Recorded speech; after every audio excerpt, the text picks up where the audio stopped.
perkembangannya sekarang sudah sampai di Balek ya, dan mudah-mudahan dalam waktu dekat setelah melewati 30 hari ini kita sudah bisa mendapatkan catatan dari Balek untuk dilanjutkan, sehingga nanti kalau sudah selesai organisasi di Balek kami sudah bisa untuk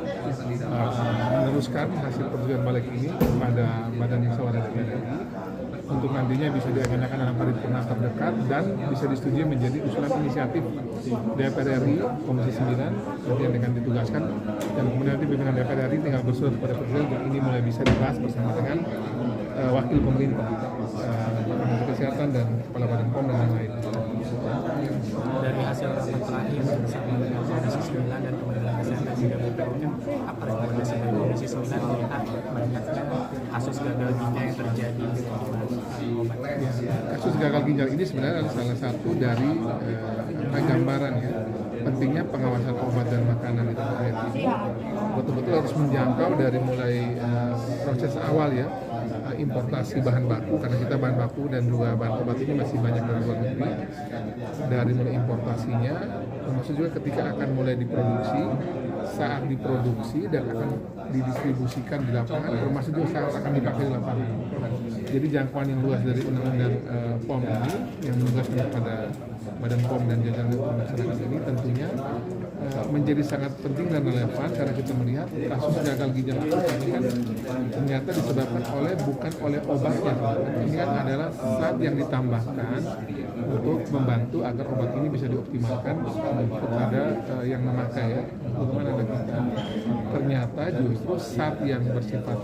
tambahan ini justru malah menyebabkan kematian bagi anak-anak kita, atau diduga menyebabkan kematian. Nah, sehingga ke depan ini kami juga ingin memastikan juga bahwa untuk jenis-jenis zat yang dipakai untuk kepentingan pengobatan atau industri farmasi ini mestinya juga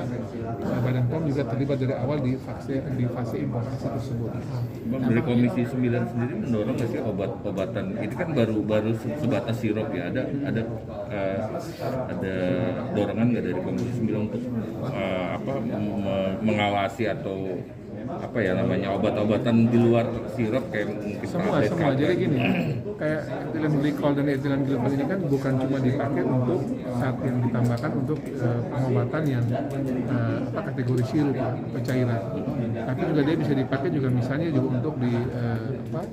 di makanan ataupun minuman yang lain gitu. Nah, tentunya karena pengawasan Badan POM ini ya, obat, makanan, minuman,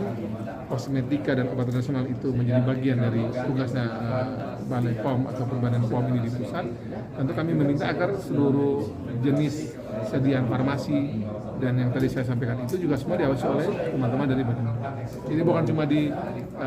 obat sirup ataupun minuman saja ini, tapi sampai pada makanan, kemudian kosmetika dan obat nasional pun juga kita minta untuk mereka melakukan hal yang sama. Kita juga kan sering mendengarkan misalnya juga orang kadang-kadang minum jamu tertentu yang sudah dioplos itu kan juga sering mendapatkan kematian. Nah, itu kan sebenarnya juga Badan POM di daerah yang namanya Balai POM itu ataupun Lokapom atau Pospom itu juga mereka